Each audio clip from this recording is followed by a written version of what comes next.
Hello guys, today's video ay magluluto tayo ng isda. So, gawin natin.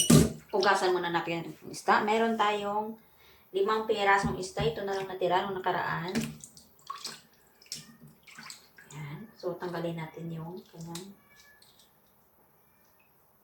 Ito, anong tawag dito? Ito, ang tawag dito. Sa mga bubo yan. Yung mga bituka yan, tanggalin natin.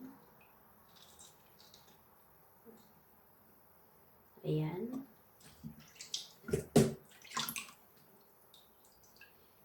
Sa tingin niya, ano kayang luto ang gagawin ko dito? Pinirito ba? Tinola ba? O steam fish? Sa Ilonggo pa, sa Amon, tawag is panimalhan. So, matry na pinamalhan. Para ano siya, makini siya ba? Kasi kapag pinirito minsan,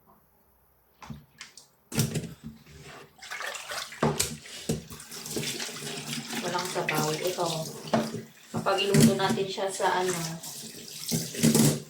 sa vinegar, lagyan ng konting sabaw.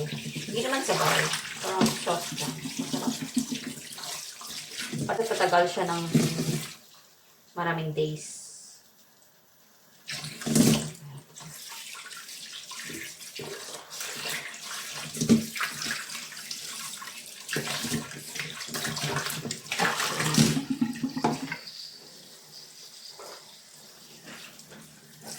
May mga ano siya dito eh. Tanggalin natin. Kaliskis. Kaliskis. Hindi tayo. Ayan na. Kaliskis niya. Kunti lang naman. Tinatanggal ko. Mabilis lang itong lutuin guys. Pagkain ng mga mahihirap to. Katulad ko na mahihirap. Nagpapasahod eh. Kailangan natin magtipid. Ano pa lang ngayon? 10:21. Wala pang sahod. Naku, may 9 days pa tayong antayan. Eh, buti sana ko ibigay agad. Naku, pag hindi, abot pa ng Nobyembre. Oh, kita. Meron naman kasi nga mo na hindi nagbibigay ng sahod ng the day mismo. Minsan 10 days pa. Bago makatikman ng sahod mo. Naku. Wala tayong magawa. So guys, mayroon tayong sibuyas at saka luya lang yung kanyang ingredients. Yung dalawa lang ingredients niyan. So, iwain na natin ito. Wala ka na ibang ilalagay dyan. Tipid tayo niyan. Yan.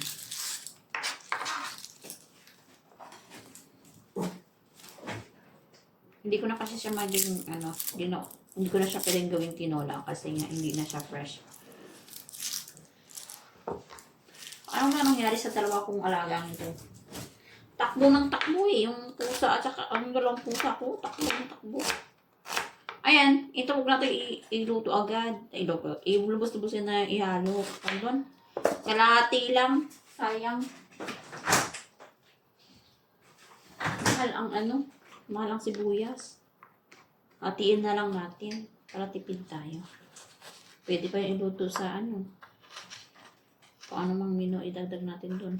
Ilagay natin doon. Luya lang at saka sibuyas yung ingredients natin. Tanggalin natin ito.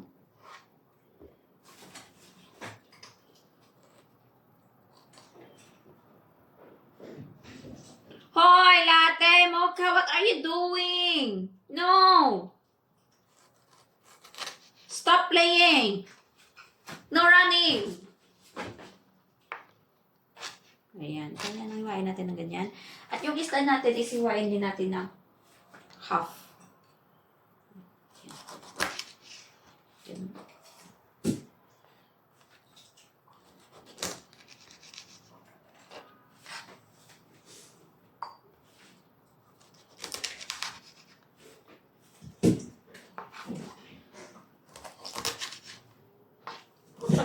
Itong dalawa kong alaga. Takbo ng takbo, mamaya makasagi. Mabasag. So, ayan na guys. Natapos na tayong hiwain yan. So, magkuha tayo ng lagayan. So, dito natin siya lutuin sa ating mahiwagang lutuan. Ayan. Ayan. So, guys, dito natin i-symbol yung ating isda. Unahin muna natin yung sibuyas. Maglagay tayo ng sibuyas dyan sa baba, sa ilalim. Ayan. Tapos, maglagay tayo ng ayan na. Tapos, ilagay natin yung ating isda. Unahin ito yung buntot. Ganun lang. I-arrange natin yan dyan. Masarap sana kung may dahon ng saging eh. Kaso wala tayong dahon ng saging. So, yun na. Okay, sunod natin yung ulo. Ayan. Ay, may ano pa, ilagayan pala ako dyan ng ano, pang, teka nga, naalala ako. Kaso maliit din. Yung pot, clay pot, maliit siya. So, ganyan. Tapos, ilagay natin yung natirang sibuyas dito sa taas. Ganyan. Ganyan yung loya natin. And then, maglagay tayo ng asin.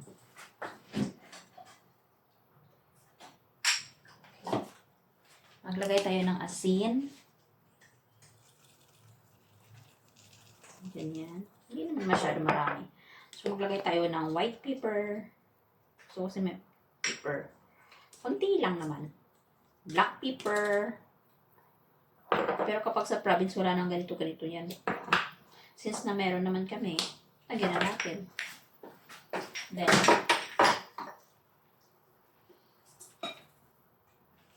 maglagay tayo ng soy sauce. Yan ang soy sauce. Yan.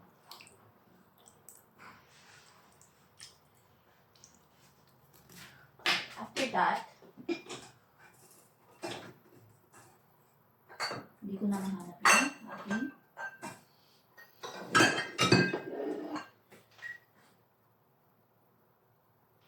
Ilagay tayo ng vinegar. Vinegar. Ito yung magpapatagal ng ating pinamalahan na isda. Vinegar.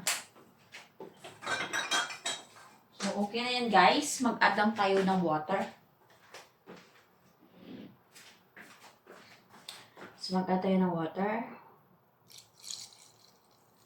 Ganyan ng karami kasi mabilis na naman malutong isda. Tapos, ilagay natin sa ating kalan. So, yan na guys. Mag-turn on tayo ng apoy.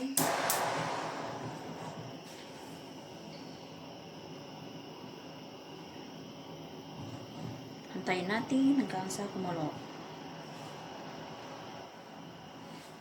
Small fire ito at ilipat natin sa kabila. So, ayan na guys. Antayin natin kumulo ito.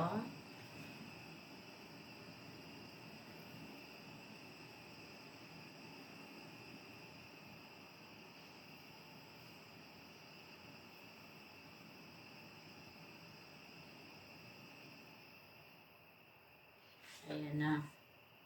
So, ayan natin kumulo yan hanggang sa mag-reduce yung sauce niya. At konti na lang natira. At luto na iyan. So, ipakita ko sa inyo ngayon yung sa labas namin, yung view sa balcony namin. At nitong oras na to na 6:55 in the evening. So, let's go. Guys, ito na po yung view dito sa amin sa labas. Makikita ninyo. Ayan.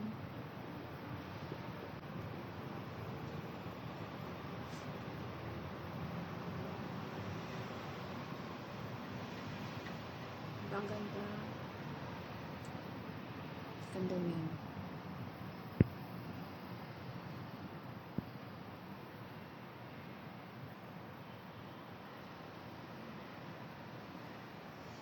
Medyo umulan dito kanina kasi nga may bagyo kami. May typhoon kami ngayon. Typhoon 3 kami ngayon. So, ito naman dun sa bukid. Diyan.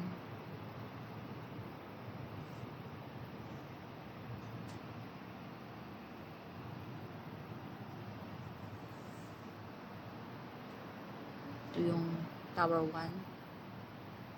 Nasa Tower 2 ako eh.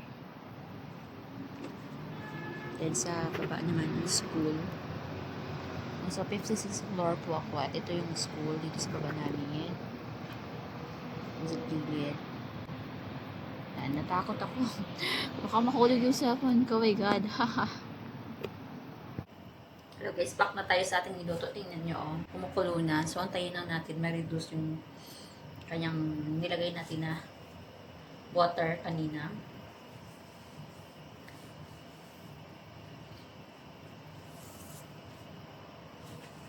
Five minutes, luto na yan.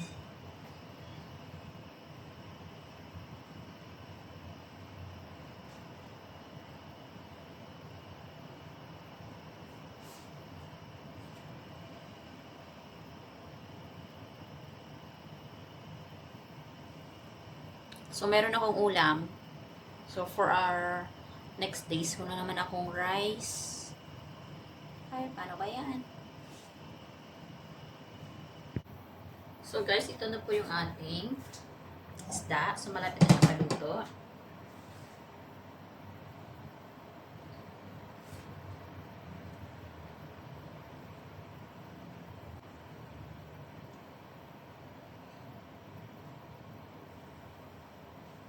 Buksan na natin para makita na. Ayan.